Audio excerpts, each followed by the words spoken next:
Hello. What a beautiful thing. Get some water though. Goodbye.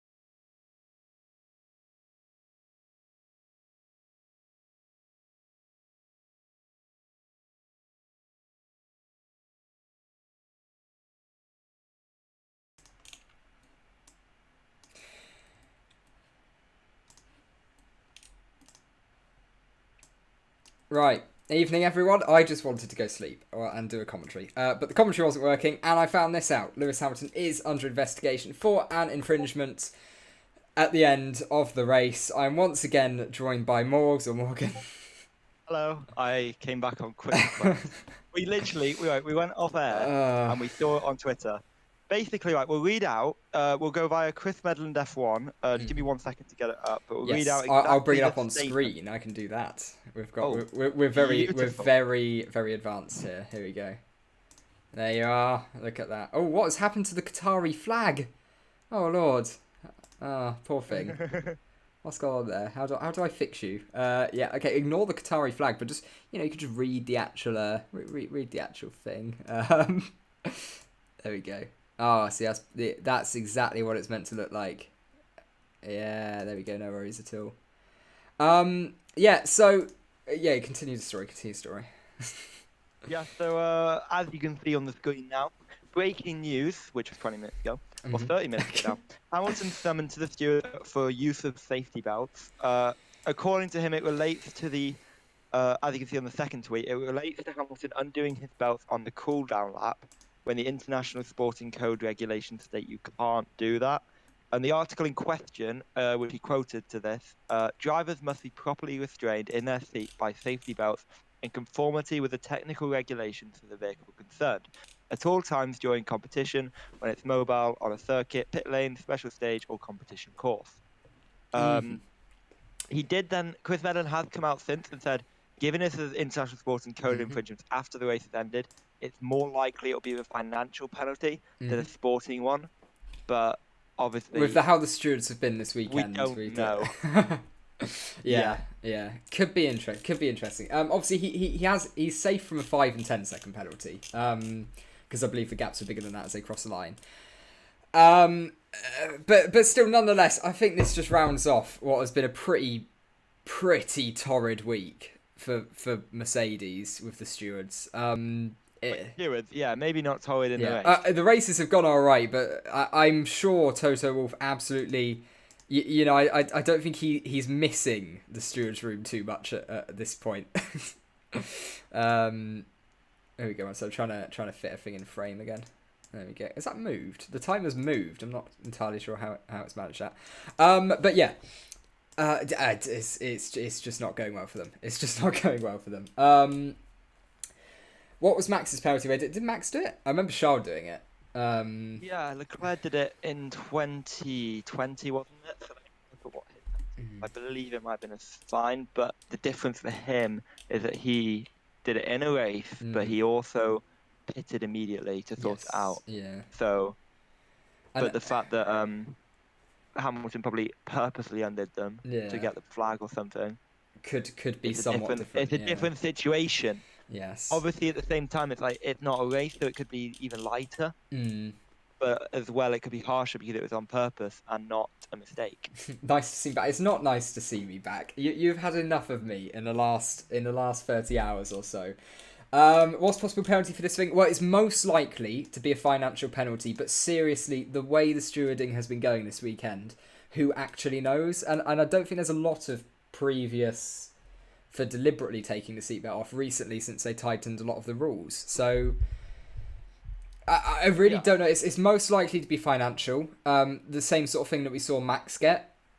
But equally, there's not a massive precedent for it. So honestly, not entirely sure. We're gonna have to give it some time.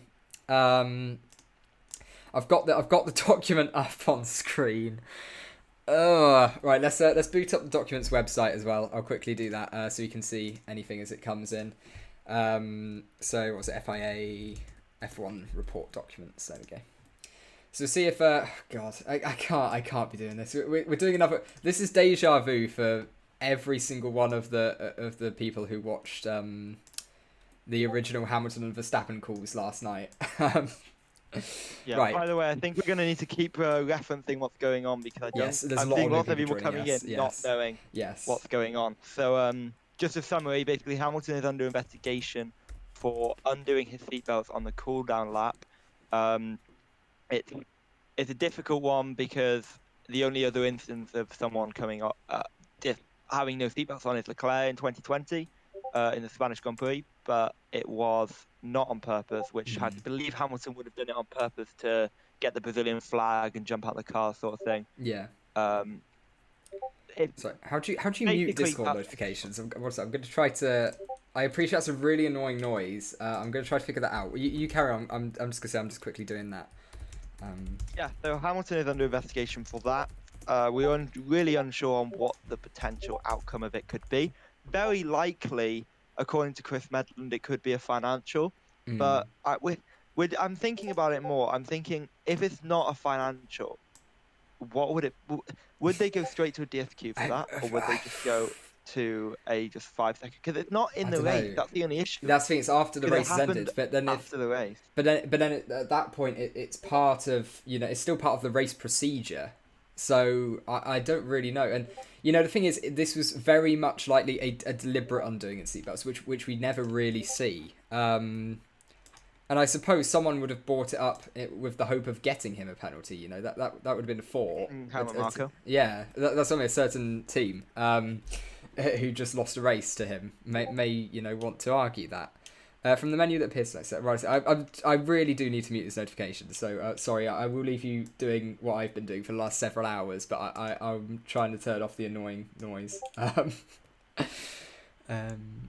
Also, I mean, just to reference something you were mentioning in the stream before, if anyone was there, we were discussing about Verstappen with a new ICU. We got quite a few questions about that. I have seen a quote since from Helmut Marko saying that if they fitted a engine for Verstappen, they would gain 3 kilowatts per hour compared to kilowatt hours, compared to the Hamilton's gain, which they believe is about 15 kilowatt hours. So they kind of see that not as much of a benefit for them to do it compared to Mercedes. Yes. Fair enough. All right. Okay, I'm really confused. Get notifications from these. I am incredibly. Allow notifications to play sounds off. There we go. I think we're good. No more annoying beeping in the background. There we go. We're going off there now. Yeah. €5,000 fine. We got it. 5,000 fine. 5,000. Further €20,000 suspended. Okay. For 2022. That's a weird decision. That is a really weird the fine's doing, but it's a fine. Yeah. So now we can go off the air. We can. In the world, or we can just carry on discussing. We could just keep talking to you. There's a lot of the race. Change the title. So decision: 5,000 fine for Hamilton with a further €20,000 suspended for 2022. Suspended for 2022. What? That is one of the weirdest stewards calls. What possibly happened? Well, we've just seen it's that. Lewis removed his seatbelts. Yeah. Luckily, it's no form because he wouldn't have gained a sporting advantage from it. So I'll quickly change the title to Hamilton given fine. Just put Brazilian GP reaction. We're probably going to start discussing things we've done before. Yeah. Well, we need goodbye, all the viewers that came in because we saw Hamilton on investigation. Yes. But please stick around. We're going to have some good discussion. Yes, we are. We're going to bring up. Wow, there's 203 of you. That's crazy. Okay. I wish this went on longer. Jesus Christ. Like and subscribe, guys. Yes, please do. If you could leave a subscription, because I like it when that little number near the subscription button goes up. It makes me smile. So you can make me smile. That'd be really cool. So yeah, Hamilton give it a five. Actually, to be fair, there's gonna be a lot of people wanting to join us to figure out what he's been fined for. So we'll keep that topic of discussion somewhat open. But okay, don't tell me Hamilton's going for a little bit. Well, Hamilton was given a fine. It's all caps. Okay, I'm not complaining. It's not clickbait, but No. again, I think technically not clickbait. Right. Okay, we're gonna roll. Yeah. So, where did we really get to before we rush? You did say you had other points you wanted to discuss from the race before we properly went off. So, I suppose go ahead. I have no idea. That's a great question. So, I mean, what I was going to discuss is Vettel's race. Before we briefly mentioned it in the end, but it was just his lack of pace all day. And also Stroll didn't have a great race as well. He kind of was all over the shop. Aston Martin in general.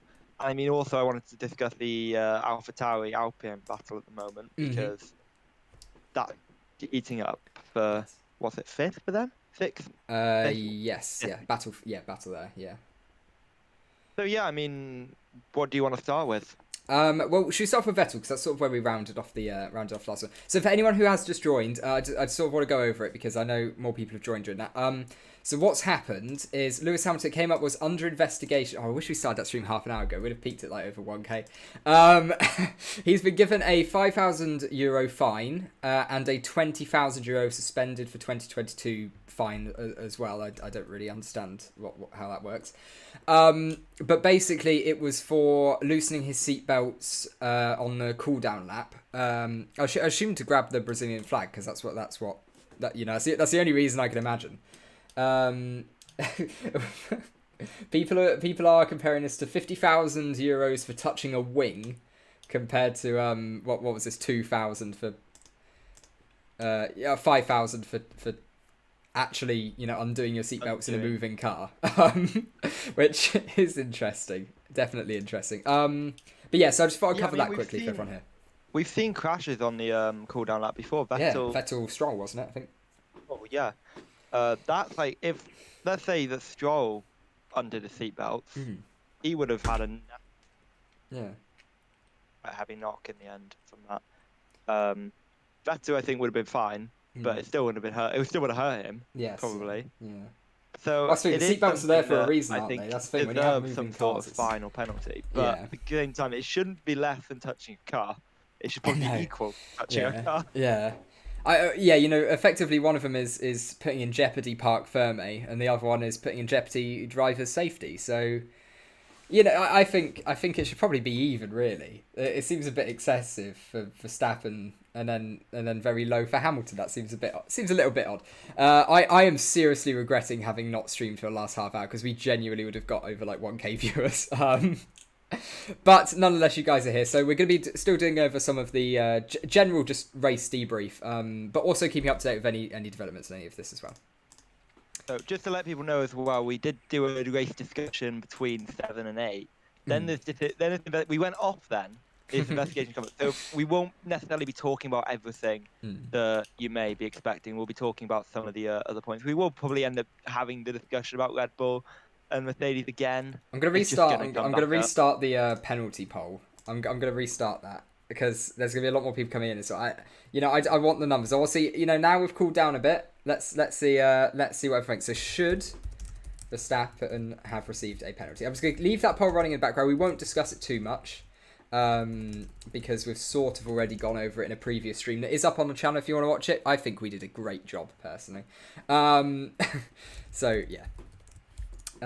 Just as I will let everyone know, I have just put a recap in the chat, and I will just continue to do that over the next couple minutes. I'm seeing a lot of people come in asking for recaps. Yes. Shall I pin your comment? If you would like to. There you go. Your comment has been pinned. There you go. What's going on in this document? There we go. Is it appearing on stream now? There we go. That's better. Okay, so yeah, I've got the document in front of me actually. Just before we properly get into the race rundown stuff, just because people here are sort of looking at stewards have heard from the team representative and review video evidence. Driver of car 44 Lewis Hamilton undid his seatbelts on the in lap at the end of the race. So very importantly, not in the race. I feel like that would have been very different as if he did it in the race and then carried on. That probably would have been a race penalty and like a time related penalty. While the stewards are sympathetic, carried on, I think it should have been a disqualification if it was like on the lap. If it was like lap 60 and he carried to the end. Yes, yeah, I think that would have been, which is why, which is sort of why it was worth sort of rushing on to see when it all sort of was. But While it is sympathetic to the desire to celebrate, it is fundamentally unsafe to undo the seatbelts while the car is in motion. Okay, I feel like this is somewhat obvious, but slow speeds in these cars are very fast for an unrestrained document. Further, Formula 1 drivers set the example for junior categories. It is critical that junior category drivers learn the importance of using... Okay, so this is just turning into the FIA road action safety promotion. But yeah. So there we go. So I'll leave that up on screen for now. So right, let's get into actual race stuff. Actual race stuff that happened. What are we looking at? What are we looking at in chat? There's a lot of new faces in the chat as well this time as well. So hello everyone. Damage wings not shit. No, we're not starting a cheating debate. God no, that was probably an accident from one of the mechanics, or it's a fault in general. Okay, so yes, Vettel. So Vettel, he started with a P9, I want to say today. Made a good start up to 7th, 6th place. He got overtaken by Hamilton quite quickly. And then, like, for Aston Martin, it's been kind of the story of the season. They just fell away. And, I mean, we can discuss about Aston Martin in general. They just not... What has gone wrong for them this season? Because obviously we know about the low rake, high rake discussion at the start of the year. And obviously Aston Martin run it quite low, but it's just been quite appalling for them this year, considering what they had last year. Yeah, absolutely. You know, I found one of my old tweets from the start of the year. You know, when before each season you do the predict which cars are going to be the quickest sort of thing. I found my old tweet from the start of the season. We are at 631 subscribers. You guys are brilliant.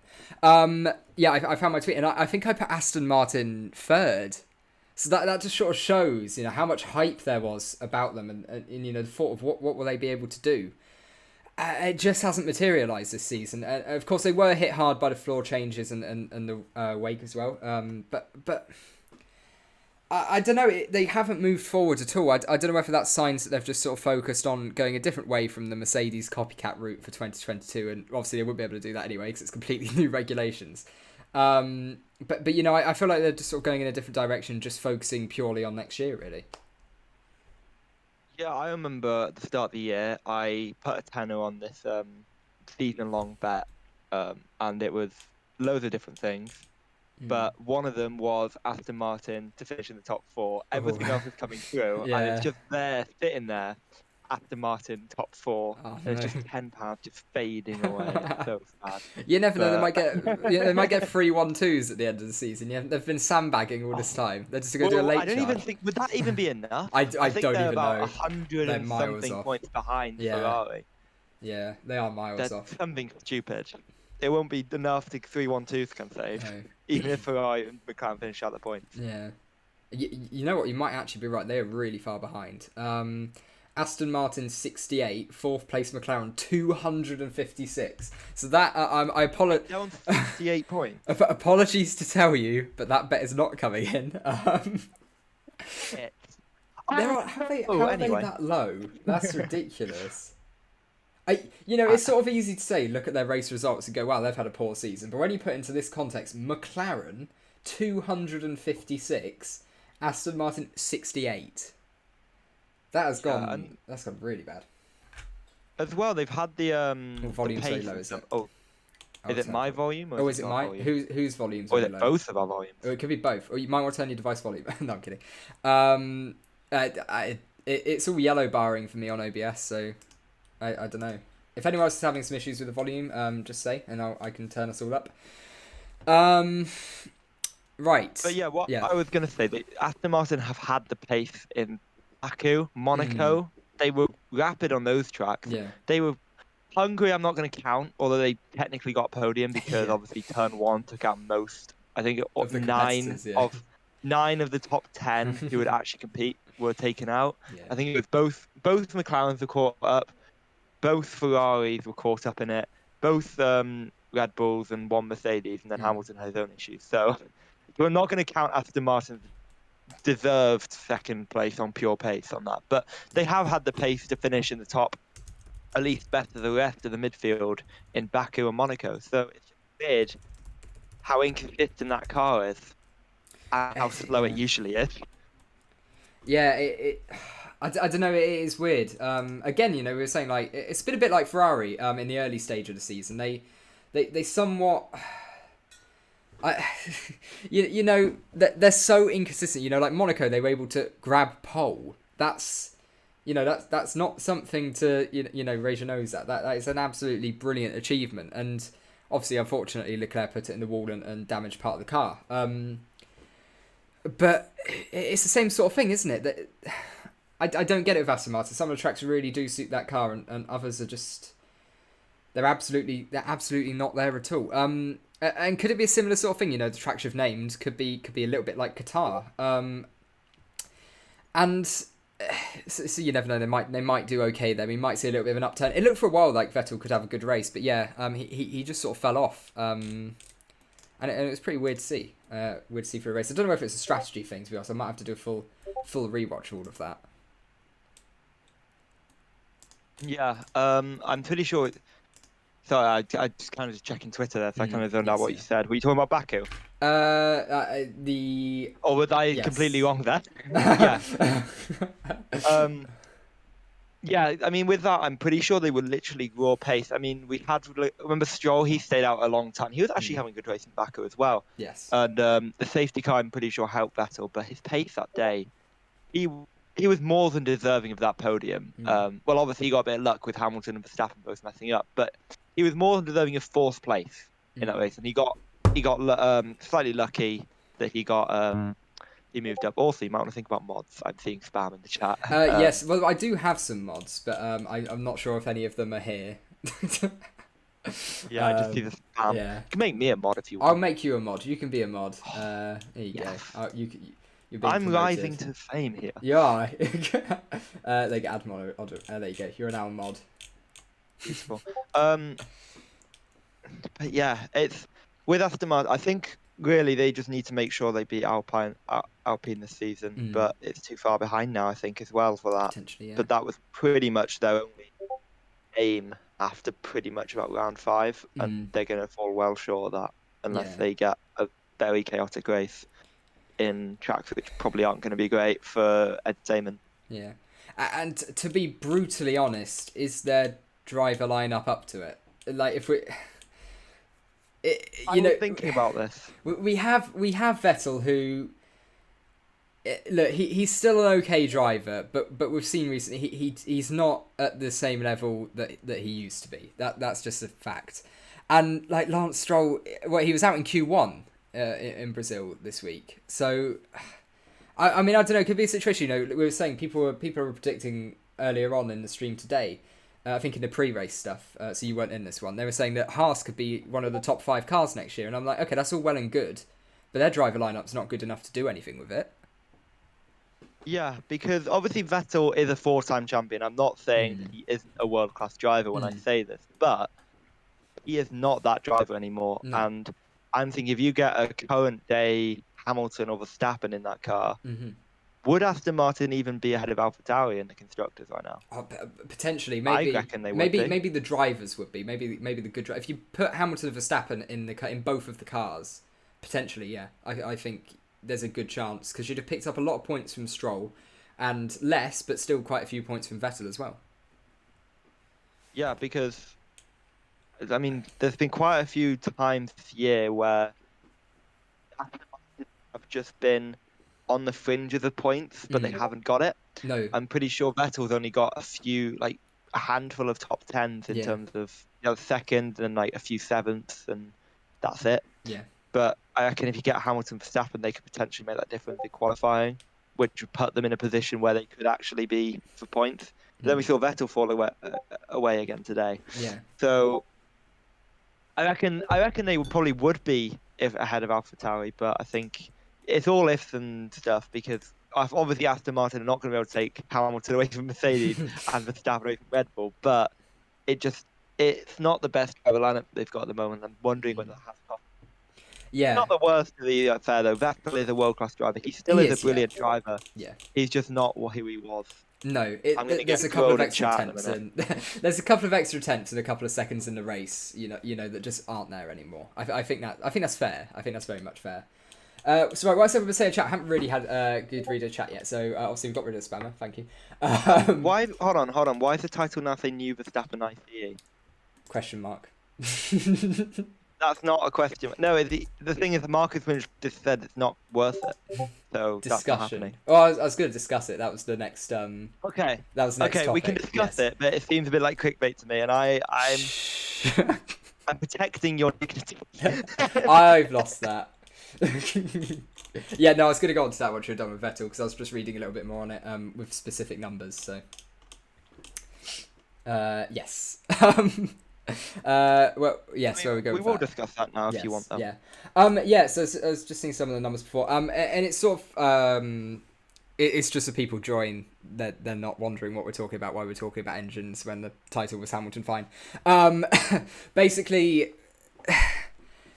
it's sort of what we mentioned before, roughly. But I appreciate quite a few people weren't here a minute ago. We're seeing the Mercedes engine drop off a lot more than any other competitor engine as it gets wear. The power output just simply isn't the same. And, you know, this is something you sort of mentioned as well. Also, what's the problem now? You should put that talking point as title. You just talk about it. Yeah, fair enough. Otherwise, we would change the title every 5 minutes. But yes, there was some numbers. Where was it actually? Where was it? Okay. This might be a challenge, but yeah, basically the rough gist of it was the idea that obviously then it's not worth it. It's not worth going for the new engine because people were questioning it before. For the Marco quote. Yes, I am trying to find that. Yes, I will find it for you. Thank you. Yes, I'm trying to remember the numbers off the top of my head, and that's not happening. So yeah, the rough gist we've never seen any Merc powered team making such a step when using a new engine. Yeah, no, you're right, but the situation is with Mercedes, it could be a Mercedes in particular thing that they're using the engine in a different way, might be running it in higher modes, because they are in a fierce, battle for the constructors and drivers. Let's not forget that. They're probably running higher engine modes than, let's say, Williams, for example, or Aston Martin. Do you think there's anything suspect about the Merc engine? I don't. Good setup and good driving. Yeah, you have to bear in mind that they'd set that car up to overtake for this week. That was the idea of it. It was meant to be a car that's able to get the overtakes done. Okay, you found the quote. Thank you. That is very good. Thank you. I will bring that up. I'm on the wrong thing. There we go. Hold on. Karen Horner is trending. What? Not going to trending tab. Oh god. Karen Horner's trending and Michael Massey's trending. That's what I've got. What are you seeing? It's on your screen at least. I'm gonna have a look at Karen. Who would have thought? But yeah, you carry on. Yes, yeah. So we've got the Marco quote here. So Helmut Marko said Mercedes did a masterpiece with Lewis's new PU. Also a difference to Bottas. He said they are talking to Honda, but even if they take fresh PU, that they're giving about 3 kilowatt hour. When asked how much Lewis has now, he guessed around 15 kilowatt hour. So, that's a massive advantage. Marco seemed quite dejected and said if it continues like this, it's looking really bad for their championship hopes. So is this actually... does that somewhat read... When they say it's a masterpiece with the new PU, does that indicate that it's a new model power unit? Hold on, let me read this again. Yeah. I imagine he just means... PU? I imagine he means that if they're thinking about taking a new PU because they are thinking they've seen Hamilton's advantage this weekend. They're thinking we've got Saudi Arabia next, or not Saudi next, but Saudi soon, Qatar soon, Abu Dhabi soon. Which now, well, especially Abu Dhabi now with a track change, it seems like a lot more emphasis on straight line speed. Yeah. You could well see it be worth it, but then they're also thinking that potentially the gain will be minimal. And now Hamilton's got such a fresh engine that they're not confident anymore that with the way, unless they take a new engine, which will put them to the back and not give them much advantage, they've not got the pace potentially to win the championship. Yeah, absolutely. So what's it? So is there any chance of Max winning the title? Is Red Bull getting faster? So that sort of ties into the engine chat that we were saying. The delta between the engines today is going to only decrease as we go on because, as we've heard before, the Mercedes engine tends to wear a lot more. Whether that's because they're using it in a higher mode than other Mercedes teams or anything along those lines, they're really putting some pressure for it. So as it's experiencing higher wear, it's quite likely that we're going to see or begin to see a decrease in the performance as it goes on. So that's why they had to take a new unit, because otherwise they'd just be too slow in these last races. Jeddah should be a great track for them with their engine, but if they've got a long engine, maybe it could have made it on reliability. But if it hasn't got the pace, there's no point. That's a track you should be winning at if you're a Mercedes because of the long straights.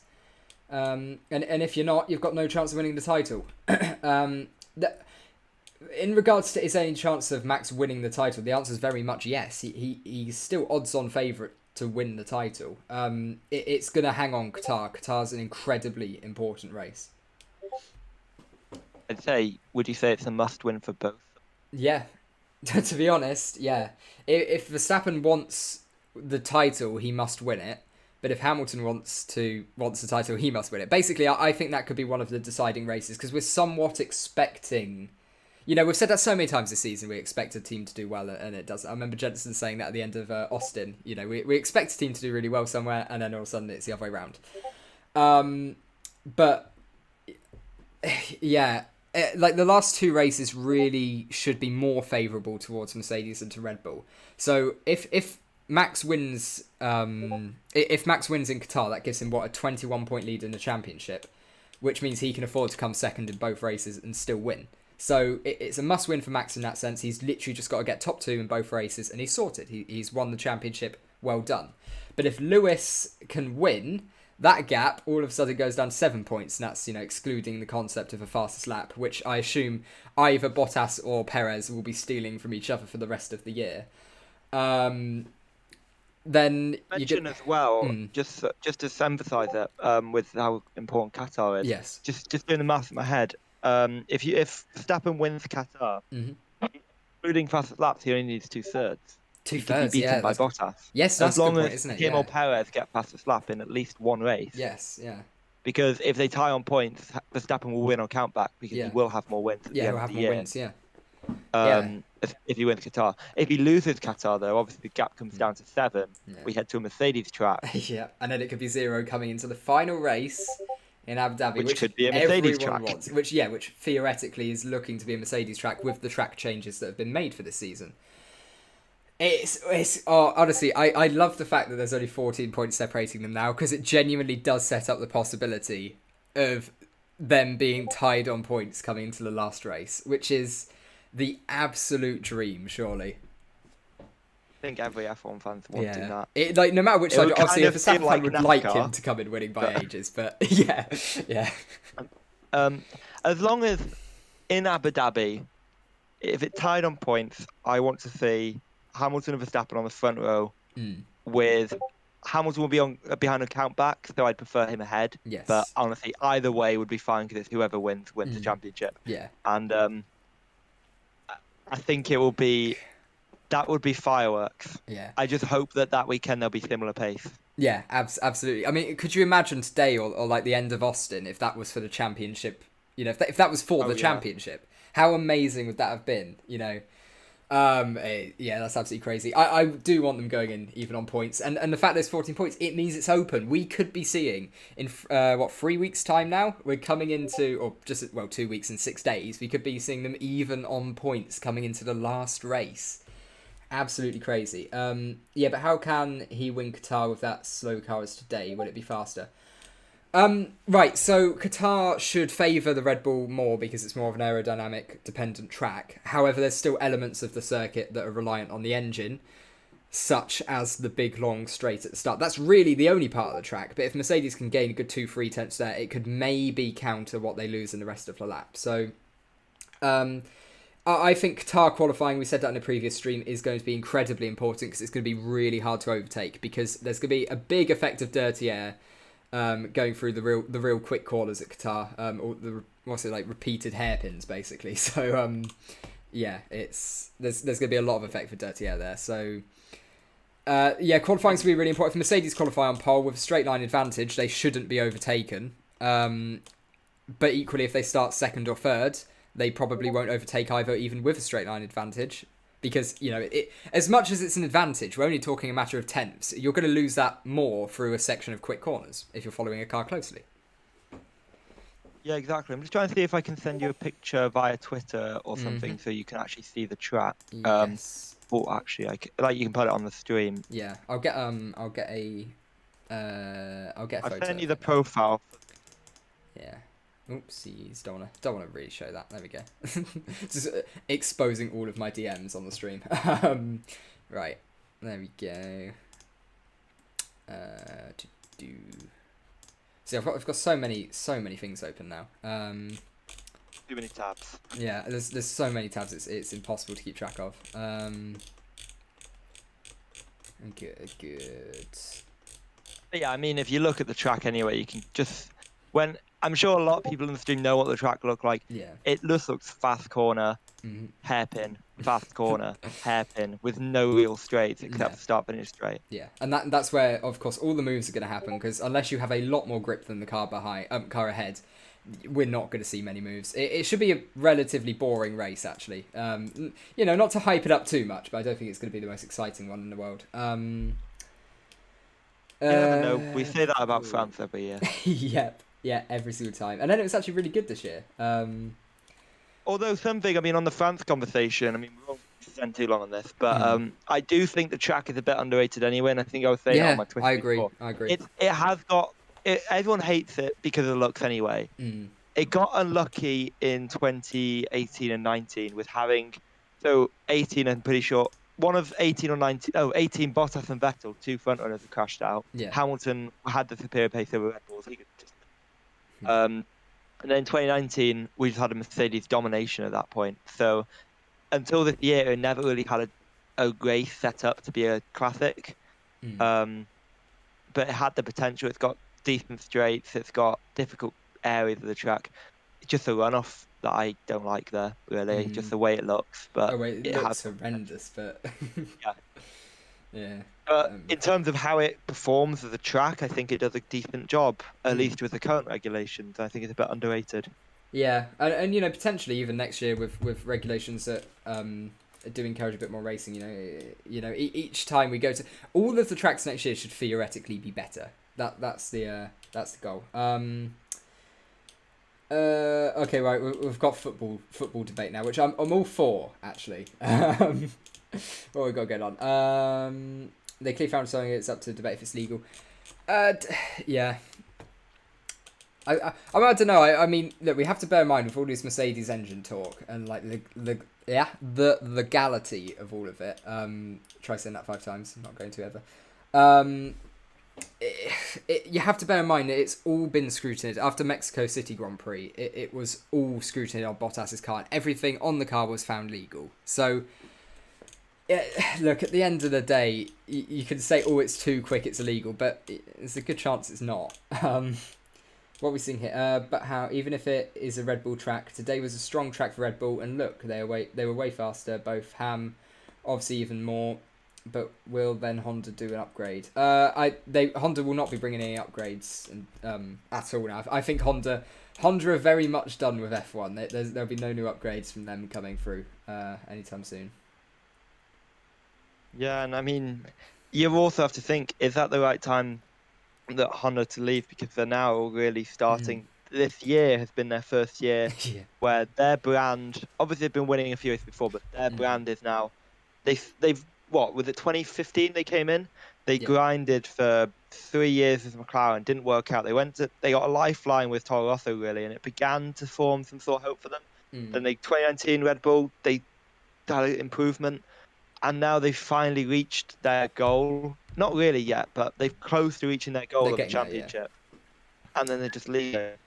Yeah, and they announced it before this season. I wonder whether they regret that. Yeah, I think there's a good chance that they may now. Because at the end of the day as well, because, obviously they're Japanese based, they had the potential to bring up a very marketable young Japanese driver somewhere. Obviously Yuki Tsunoda's meant to be that role, but he's not gone fantastically well. I think it's fair to say so far this season. He's had glimpses, but obviously he's going to have next year to try to prove his worth. But yeah, I don't know, I feel like they may be missing out on definitely a lot of marketing opportunities for sure. And So tell me please what's going on with Hamilton and Verstappen. Had to go just after the race and sort of that. Okay, so yeah, a quick summary for you for what's happened. Lewis Hamilton was under investigation just as we ended the stream, the last stream. It came out that Lewis Hamilton was under investigation, and the decision for loosening his seatbelts on the cool-down lap. Decision was the €5,000 fine for Hamilton with a further €20,000 suspended for 2022. So in the end, it wasn't a sporting penalty; it was just a financial one, which I think they didn't get lucky with, but it very much could have gone quite bad because it was very much deliberately undoing it. So, like I say, could have easily ended up in some form of penalty. What else have we got going on in chat? Red Bull investigating. What bit is that we're looking on? Engine freeze. Oh yeah, there were discussions about engine freezes and things like that.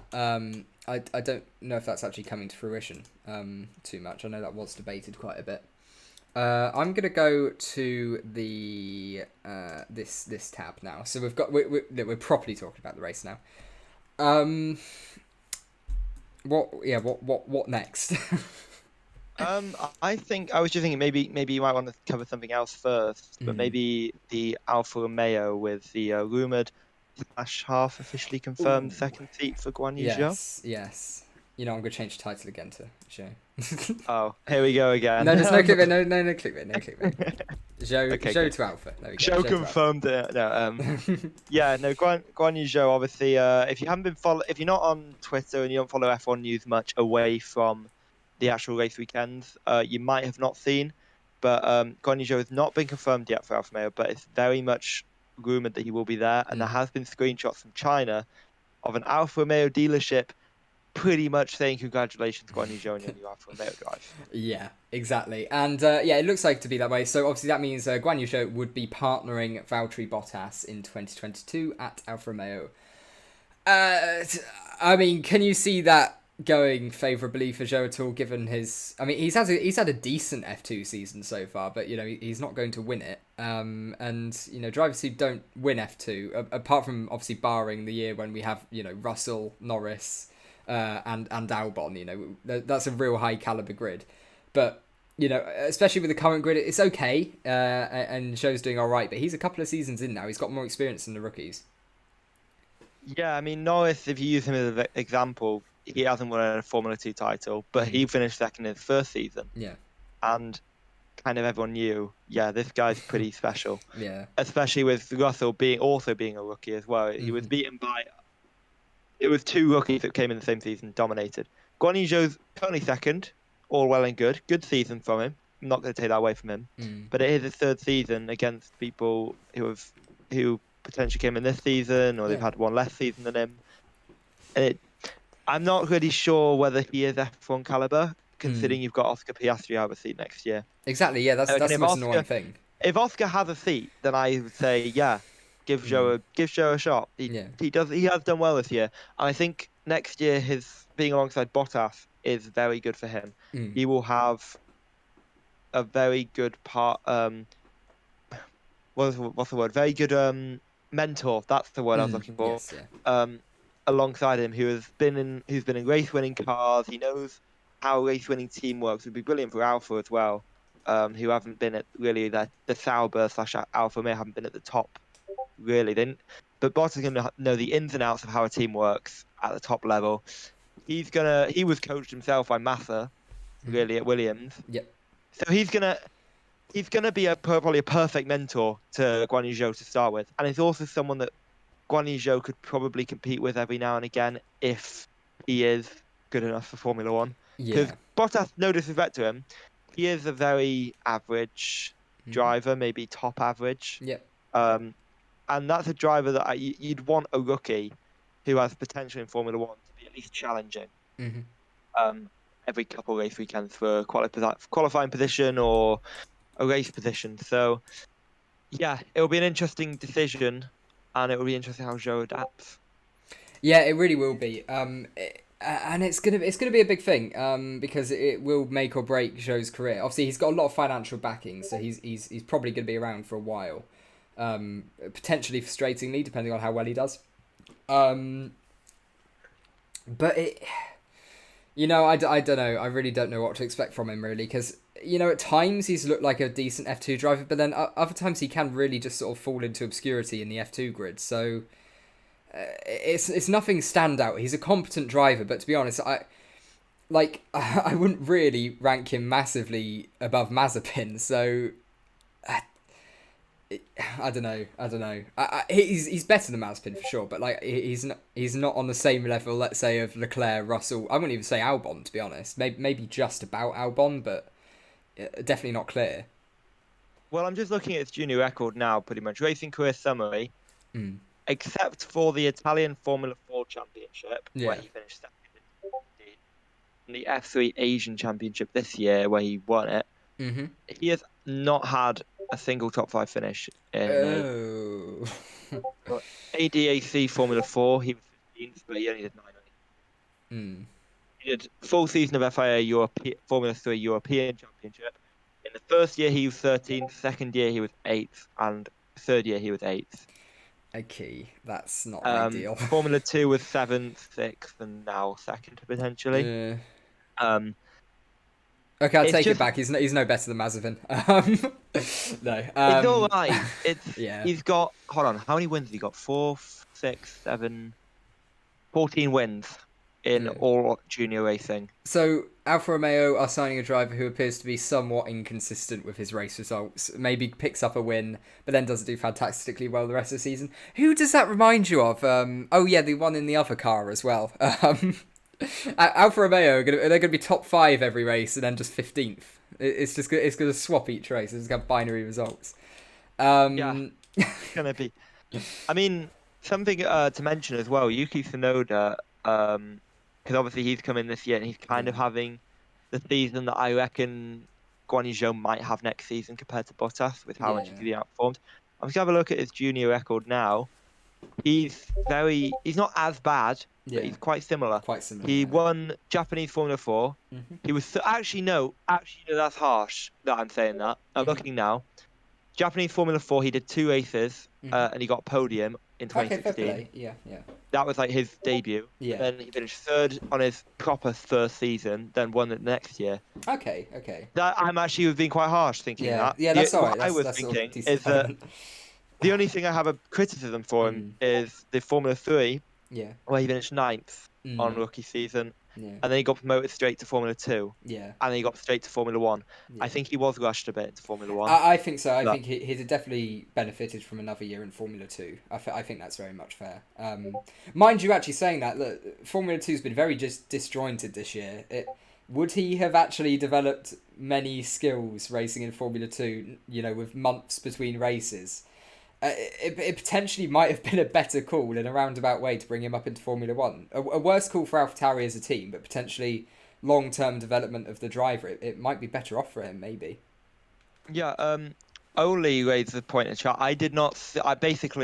I missed all the pre-race coverage today because I was playing football. I lost 22-0. That's gone well. Playing for the my college H team. At university, but basically I missed all the previous stuff. I had to run back, but Only's mentioning a point about how there was a Bottas interview on the grid about how he's enthused to build a team around him. Did you hear that? And no, I did. No, I was commentating. I was streaming through most of the pre-race stuff. Yeah, I should really find a new team, but I am probably the cause. I am a central defender. Okay, yeah, right. It's all your fault then. Actually, no, just blame it on the wing backs. It's always their fault. Yeah. Oh, goalkeeper. Yeah. No, but yeah. I mean, I'll have to probably watch that back, and we could probably make a point. But I'm not surprised if he is enthusiastic about putting in a new team. It's a completely new challenge for him. And let's be real, actually, Bottas has been, I'd say, a much better driver since that deal was confirmed. Yes. Yeah. I think that's fair to say as well. He didn't have a great performance today, but he had decent pace. He was there or thereabouts, and was catching Max by the end. So, he's been he's picked up 3 poles in the last 4 races. So I think it's fair to say he's definitely stepped it up for sure. And if he can take that kind of form to Alfa Romeo, I think it might even be a step up on what Kimi was offering this year. He doesn't seem particularly infused at the moment. Or for the last 4 years, 5 years. But I think that's just Kimi for the most part. But what have we got? Not of his career. Okay, I see what you mean. Be Real, Bottas did not deserve that podium, but that's F1. I don't know. He wasn't that bad today. He did well as like not well. Actually, no. He did his minimum. I mean, his teammate did go from effectively 25th to first, so yeah. maybe not fantastic as well. Yeah. Bottas had a decent race today, or this week. He had a decent weekend. He did what he needed. He did what he needed to do in the sprint. He messed up lap 1 today, and kind of hampered a little bit the race, but he did what was required from him. He had decent pace. Yeah. It wasn't great. It wasn't terrible. No. I'm not really gonna. I think it's a pretty average race. I do a Bottas agenda, but I'm not gonna dig into that. Yeah. So I have for the last 4 years not enjoyed him being in that seat. I think it's fair to say. But yeah, he's picked it up. That's for sure. He's doing better than he was before. But yeah, I think he definitely deserved the podium, because I wouldn't say Perez did anything more special. Who do you guys support? Personally, I'm Lando Norris, and yourself, Morgan? Personally, I'm quite neutral in F1. I can't lie. I have drivers I'm big fans of in the series. Alexander Rossi in IndyCar. That's it. Yeah. Let's. Well, there are others that I like, but there's nobody that in F1. I like drivers in F1 more than others. I do like Checo. Yeah. Gasly I like. But there's nobody I'd say I outright support. Yeah. No, that's fair enough. Let's do an interesting question. If you had to choose between Max or Lewis winning the title this year, which one are you picking? Depends on the nature of the win. That's what I've said all year. That's fair, yeah. If it's a close championship, I would probably say Verstappen, not because I support him more, and not because of the main reason of, well, although it's part of it, of him being a new champion. It's because I think arguably he's lost more points through bad luck. Yeah, I think that's fair as well. And that makes me think he's the DAZN champion. But at the same time, I'd love Hamilton to win an 8th, because I think, especially this year, it's probably been one he's had to work harder for. Yes. Yeah. Verstappen, I think it would be great to see a new champion, and he's probably been the best driver of the season overall, I'd say, in my personal opinion. He's been better than Lewis, I reckon, if we look at actual performances, because Verstappen's been ultra consistent all year. He's not made as many mistakes from his own fault as Lewis. So I would say Verstappen. I'm going to say in reflection, unless there's a controversial incident that gives Hamilton bad luck, I would say Verstappen. Yeah, I think that's fair enough, to be honest. I would say if I had to for full context, I really don't mind who wins the championship. I just want it to be really dramatic. I want it to go down to last race, last lap, really good fight.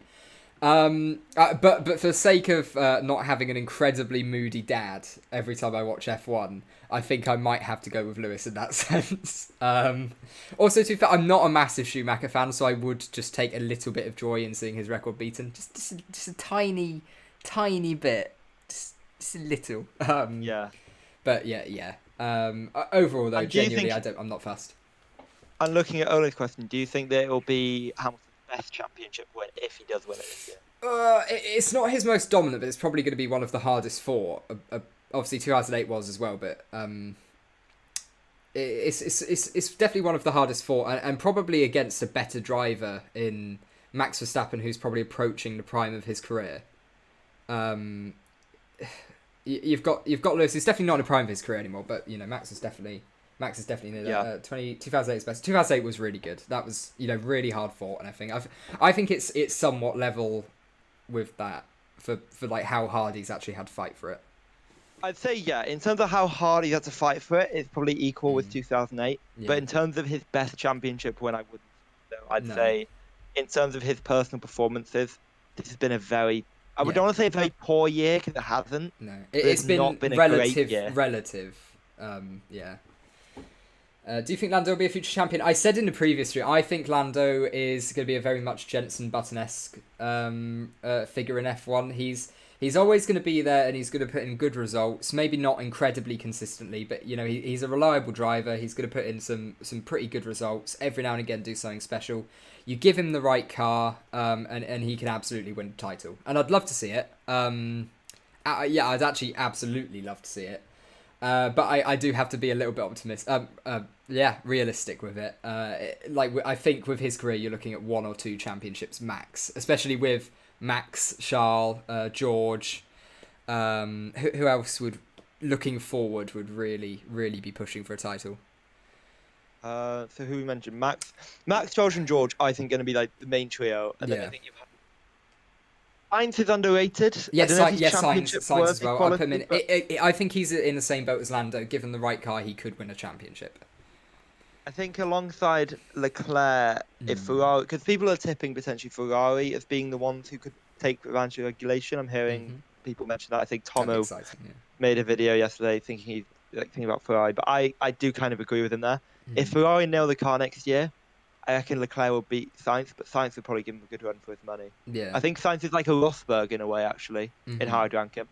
That's fair. Because Rosberg, he's a great driver, don't get me wrong, he's probably deserving world champion. But I don't really think he would be a world champion if you had more competition. Like if in 2012, if he was in a McLaren or a Red Bull or a Ferrari, I don't think he'd ever come out on top. No, I agree with that. So that's kind of where I'd rank Sainz. I actually fully agree with that. Aulisa says, well, it's going to be a good 15 years if the cars are good. And it absolutely should. I'm really looking forward to this next generation of car. If it works as well as it's expected to, but given the FIA were so far off in their performance predictions, I'm not entirely sure that they completely understand the car that they're forcing these teams to make. But I really, fingers crossed, hope that these regulations do help and we have some great years of battling, because we've got some drivers who have some fantastic racecraft, probably like some of the cleanest and closest and most aggressive at the same time that we've seen for years in such a wide breadth in the grid. It's gonna be some really good years. I mean, Verstappen's still got another 14 years in him. He could very much still be racing till he's like 38 or so. That wouldn't be a surprise. He's been racing his whole life. Being optimistic, obviously, but let's say everyone was equal. Yeah. You could have potentially. I would say if you went into pre-season thinking, all these cars are gonna be completely equal. I'd say you'd have about 9 drivers that you'd probably put in good contention. Which I'd say for me, I might end up adding a few. Hamilton and Verstappen are the obvious ones. You've then got Alonso and Vettel because they are world class. They have previous form. You've got then Charles, Lando, George. Those 3. You've got Sainz, who I'd throw in the mix. Gasly. Potentially, maybe. If he can hook up some really good races. Maybe Ricardo. Ricardo would be ahead of them, actually. But Perez and Gasly maybe would be in that mix. They'd be like outskirts. But that's 9 to 11 drivers that could potentially be in that fight if it was equal cars. I might well have missed someone as well. Looking. That's the thing. We've got so much quality right now. There is. It's a great era to have, and obviously, go-karting's still ridiculously expensive, and the junior formers they're still incredibly expensive. But it's more accessible to an extent for talent now. Talent can be found a lot easier with we've got the internet, we've got more broadcasts of events and things like that. It's the talent scouts can really support the talent that's coming through.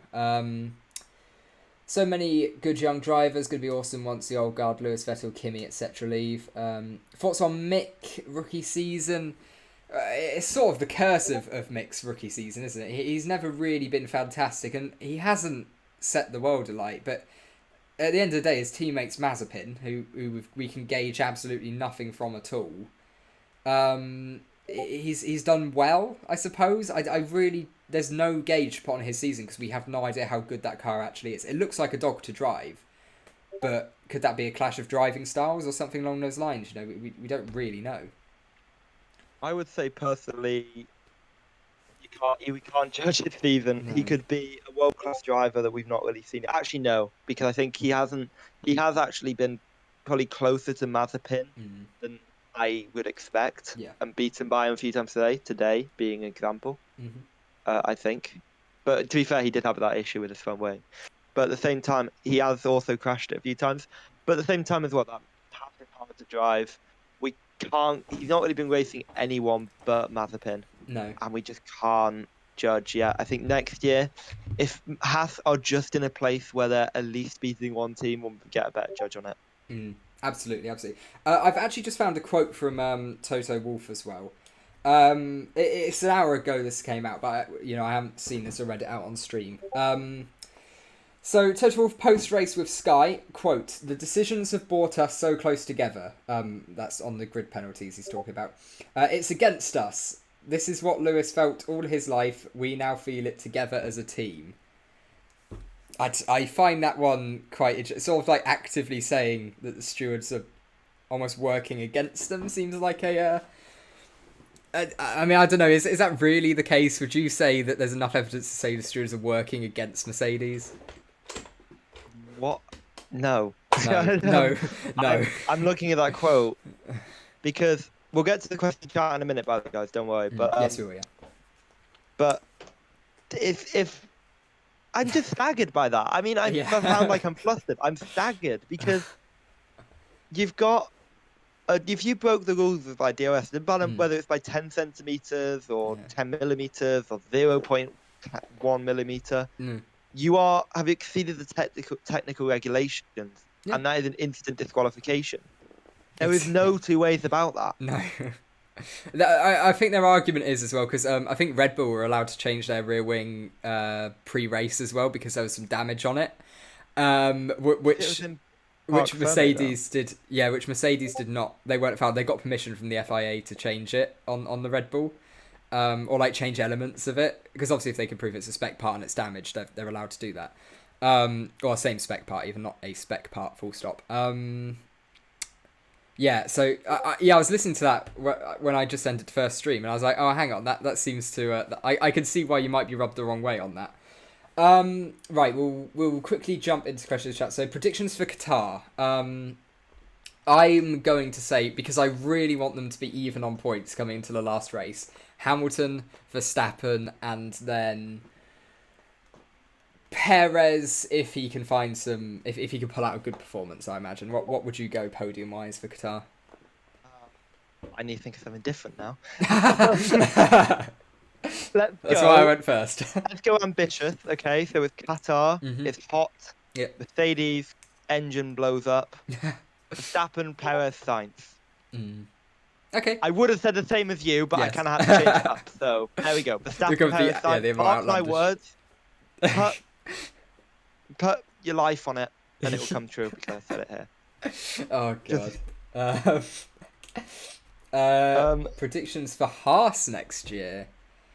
I don't like how you say Haas. It's not Haas. It's Haas. It's Haas. Haas.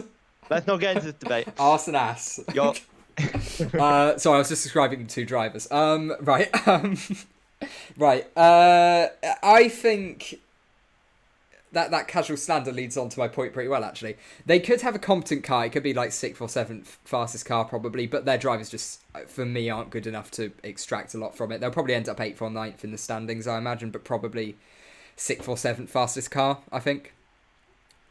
Okay, I'm a little bit more optimistic than you, because they've pretty much given up this year. Yes. And they are a competent team. We can't forget, just by looking at this year, they're not an incompetent team. They've made good cars before. I reckon they may well be well in the midfield. 5th is my 5th, 6th is my prediction for where they'll finish. Yeah.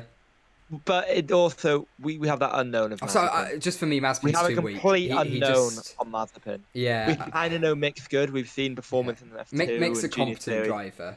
We know Mick's competent, but we just don't know about Mazepin. No, he just seemed, for me, I just could never see Mazepin scoring points. I just, like, literally, I think you could put him in the Mercedes and he'd struggle to score points. He doesn't seem like a quick enough driver.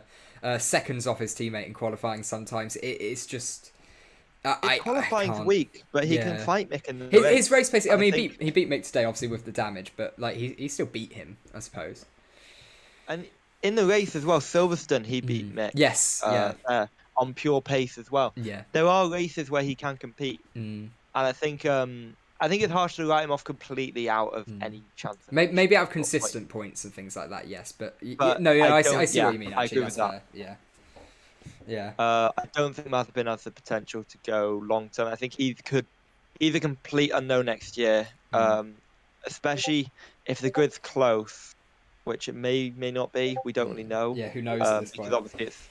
obviously we could have a 2014 again with not the engine this time, but some sort of aero trick or 2009 blown diffuser trick again, which puts two teams or one team well out in front. Absolutely. Right, we've got a few more questions coming up. How do you think Mercedes will get on next year? Will they still be on the top? Well, I think it's important to remember that, what we've seen today is they have an incredibly good engine, and they do have some brilliant engineers working back at the garage. So no matter what, they are going to make a good car. They've got a good engine behind them. That I think no matter what, really, unless there's a fundamental flaw in their design, they're still going to be on the podium, or at least in contention for the podium every race for sure. For me, I was thinking about Mercedes earlier today as well. I was thinking a bit differently again. I was thinking Mercedes and Red Bull have put so much effort into this title challenge. Yeah. Ferrari and McLaren sort of sneaking up. I don't know about McLaren or Ferrari either. They could potentially have put a lot of effort into it, but I just don't know how much effort these teams have actually put into next year. They obviously have put quite a lot in. I'm pretty sure every team has had half a factory, or at least at some point this season. At the moment, at least 3/4 of the factory will probably be working on that car. Yeah, I think that you're probably going to have a situation where we're not going to know anything because Mercedes have the fastest engine, which will give them an advantage, especially with the engine freeze. Yeah. But we don't know what their aero is going to be like. We don't know how much effort they put in the car. We don't know if they're going to come up with some sort of issue. The thing is as well, something to note, we don't know the way that the car should work in these conditions. We could like this year we had Mercedes having a really unstable car, and they were able to solve it to an extent. But if we have that next year, they might not have any previous data to go on as what might be going wrong. Yeah. They might figure it out eventually, probably will, because they are brilliant. I don't think we'll see them come off the mark though ages ahead. I think if anyone's gonna dominate next year, bold claim, it won't be Mercedes. That's fair. I think that's fair. I like the idea as well that we have a little bit of a change. I'm sorry. I can't turn off the Discord notifications because if I do, it refuses to turn off. I have no idea how. There must be a setting in Discord somewhere that I really don't know about. I will show you. It's just started up again. I'm not. Is it on? Go video, settings. Audio and video. Yeah. Okay. I'm there. And then go to. It is quite annoying. Scroll down, app settings, notifications, and then you can app settings, enable notifications. That'll be it. I'm a technical genius. Look at you, you're tech guru. Okay, right. I think that's fixed it. There's no more beeping. Right, there we go. See, that was so easy. I totally knew how to do that. Fuck! It's just done it. Apologies. It's just done it again. I've done a naughty word. We have a swear jar. Why is it not? Can it just shut up? That would be very pleasant. I'm just gonna turn everything off. There's loads of ticks here. I'm just gonna turn all of them off. Right. Well, you thought that. I'm gonna answer the question in the chat. I did it. Will the Saudi race even go ahead? They're still building. Don't think there'll be much atmosphere. Personally, I think the Saudi race will go ahead. Yep. I think they're going to be close, but I think there's so much money they poured into it that the Saudi government, the Saudi race organisers are going to do everything they can to make sure it does go ahead. Yeah. And even if some of the grandstands aren't built and some of the fans get refunds, the race will go ahead. Yeah. Although it would be controversial if that happens, then I think I will not be happy for the people who book tickets. Yes. I know. I'm still genuinely distraught for people who went to Spa. That's a bit of an F. I'm really lucky because I normally go to Spa. I went there 2019, but I went to Silverstone this year. Oh, there you go. Instead, you got a brilliant race instead of sitting in a muddy puddle watching nothing. Right, what have we got here? Mazepin won't be on the grid in 2023. He's got a lot of backing. You have to bear that in mind. He's got a lot of financial backing. Haas 2022 champions. Maybe Mick. What do you think of Russell as a driver? I think qualifying great, but race pace inconsistent. He can absolutely do it in a race, but sometimes like Latifi seems quicker in a race, and sometimes he seems quicker. I don't know. I think that's something he needs to sort out. But again, he's in a Williams. It's hard to gauge, really. Yeah, I think with Russell, we know how brilliant he is on a Saturday. We've seen that now in Belgium, Russia. He seems to be very good in the wet, really. Yes. Obviously, that's probably when the form is equalled, but he's definitely deserving of the Mercedes seat based on Saturdays. Absolutely. Yeah. Sundays, I'm a little bit unsure on his performance because he always seems to fall back on lap 1. And then the race, when he's still racing other cars, he seems to be falling back still. But obviously, that Williams isn't great. No. So we have no clue whether... Also, we've seen, are you going to play Jeddah on the game tomorrow if it comes? Is it coming out tomorrow? I know it's coming out soon, but I didn't know when it's coming out. I'll give it a lap or two. If it comes out tomorrow, I will be playing. Yeah, I'll definitely use some laps on it just to sort of get an idea for the track, because of course we've only really had overview track maps, nothing really very well rendered or anything along those lines. But I'm afraid Forza Horizon. Yes. I need to start that. I really do. Yeah, to be fair, I don't really have much time for it at the moment. Uni life, boys. I'm sure you're feeling the same. Yeah, I've got either... It varies day by day. I either have no free time in a day at all, or all day I have absolutely nothing to do, which is why these streams exist. It gives me something to do. Wednesday's my day off, so I'll probably do like the midweek news stuff on Wednesdays, because apart from Formula Student stuff, I don't actually have anything to do then. Well, apart from SRC commentary, that's probably like my biggest commentary I do. Should probably mention that as well.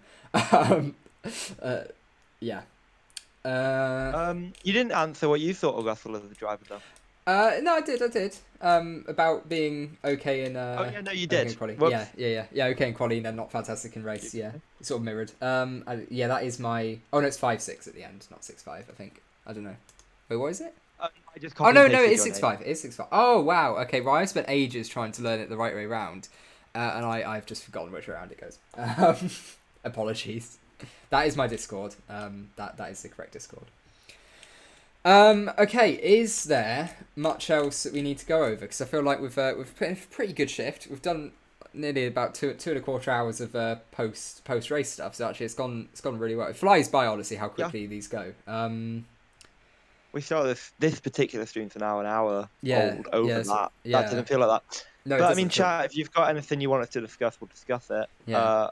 Other than that, I don't really have anything else I can think of. No, I think we've covered most elements of the race, really, haven't we? So, yeah, like I said, any more questions, and we'll. Oh, okay, you've tried. Do you want to send me yours, and I'll try to add you then. But yeah, I think we've about covered most stuff. So actually, it's great to see that we've consistently had about 30 people sitting here listening to us ramble about the F1 race, which is actually brilliant to see. Obviously, I'm really annoyed we missed the opportunity to go live on YouTube about half an hour earlier with the Hamilton news, because I genuinely think we could have peaked over 1,000 quite comfortably. We had exponential growth until the fine was announced. And what then were you on your stream yesterday? What was the peak? Yesterday we peaked at 1,038 yesterday. At the peak of the waiting. I think that's the best way to get the best way to get the views is the waiting game when people are looking for it. Because Sky don't do any coverage if we're waiting for a Stewards report. If there was a waiting report going on right now, investigation, Sky wouldn't still be on air covering it. So. Okay, I'll try to add you out in a minute. Who will be fastest in 2022? That's a great question. Who will be fastest in 2022? It could be a myriad of teams. And to be honest, I wouldn't put money on anyone right now. I think we could eliminate some teams. So it wouldn't be Alfa Tauri. We can eliminate. Alfa Tauri can eliminate. Alfa Romeo, I would say we probably Alpine as well. I can't see them coming up with anything too extraordinary. I disagree with that. You see, I disagree with that. Because you're hearing how confident, at least mid-season, there was this patch.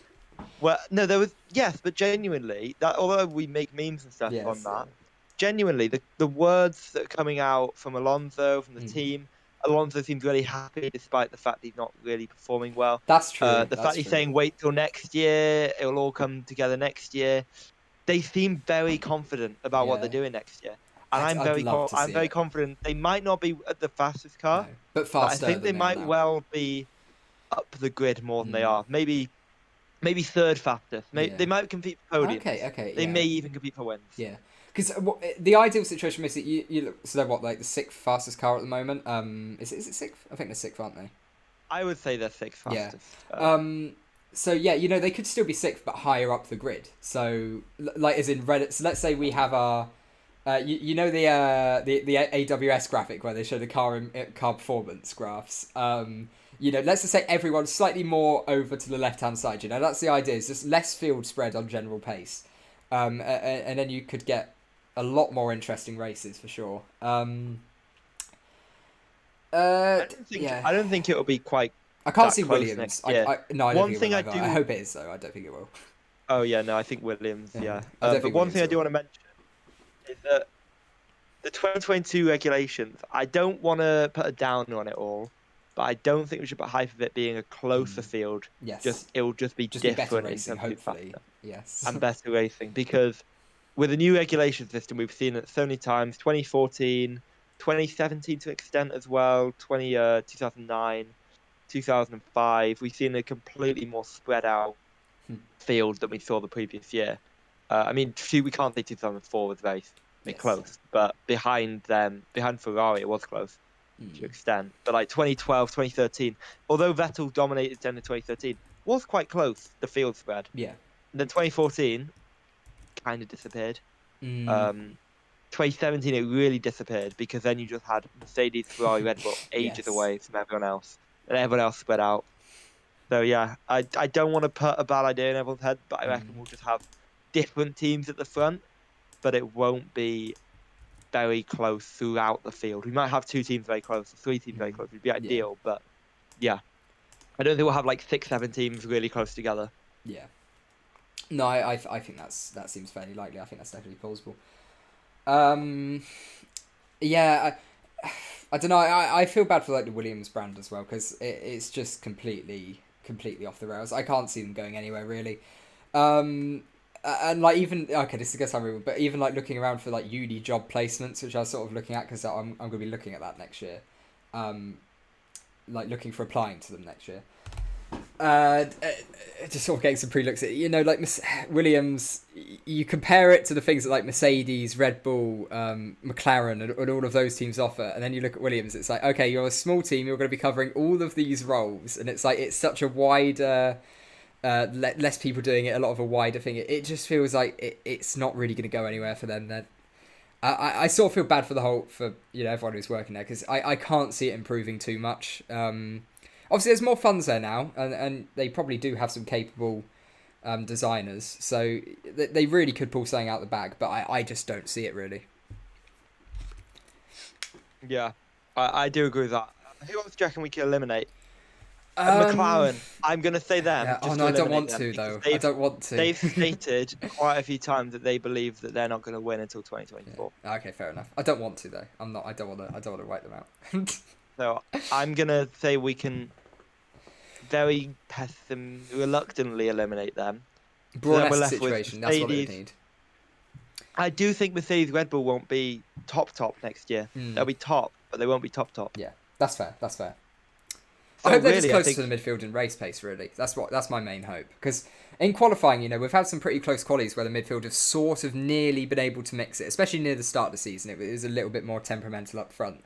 As the season's gone on now, it's very comfortably, typically, Mercedes and the Red Bulls. But I want a situation where just on race pace, it's a lot closer.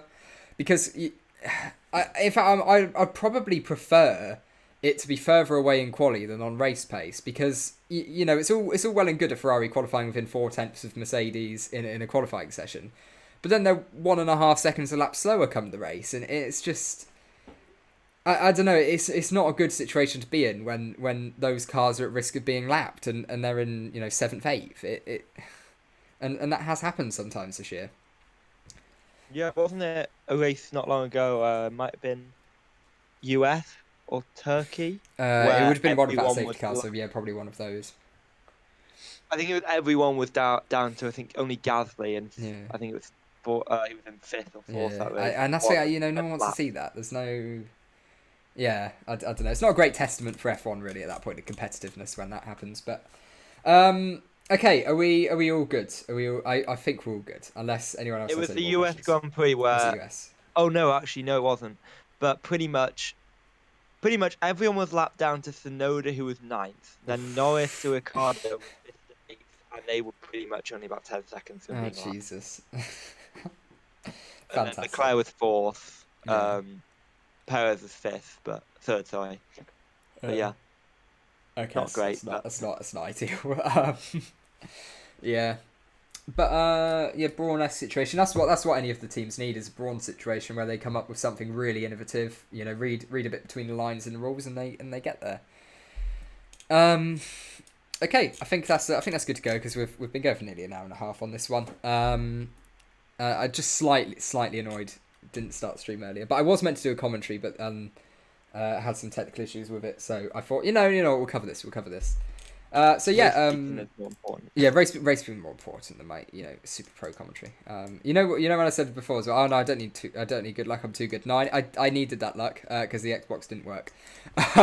So yeah, but that's cool. And I don't think we have any more questions in chat. I think we've literally covered everything in F1 over the last nearly 3 hours or so. We haven't talked about Alfa Romeo, but I don't. No. Oh no, we have. Yeah, we've given a talk about them. So that's the thing, we've covered everything. We haven't talked about Latifi. No, Latifi. Oh, he's all right. He can just. He's an Nutella merchant. He can just carry on doing whatever he wants. Yeah. Mick Schumacher getting beat by Mazepin. We've mentioned that before. Ricardo DNF. Not a great look for the Mercedes power units. Stroll retirement as well, but that was more from damage from Yuki Tsunoda doing a bit of a kamikaze mission on his car. And yeah, that didn't go fantastically well. What else? No, I think that's about it. I think we've covered everything. Yeah, I think we have covered all of Formula One in the last several hours. So yeah, like I said before, in the 1950 Formula One season, Giuseppe Farina was the first ever world champion. It's like, welcome to the next 3 hours. We're going to go over every single Formula One race in history. It's need a lot longer than that. So yeah, charity stream. Yeah, 24-hour charity stream, just covering every single F1 race. That'd be quite fun, actually. But what else? No, I think that's about it. So we're going to be doing I'll definitely be doing something in the midweek, just discussing any news that we've got coming out of the races, and a bit of a preview as well for Qatar, and sort of the championship implications. I'm actually going to remember to end the poll this time. Should Verstappen have received a penalty? The answer was yes in here.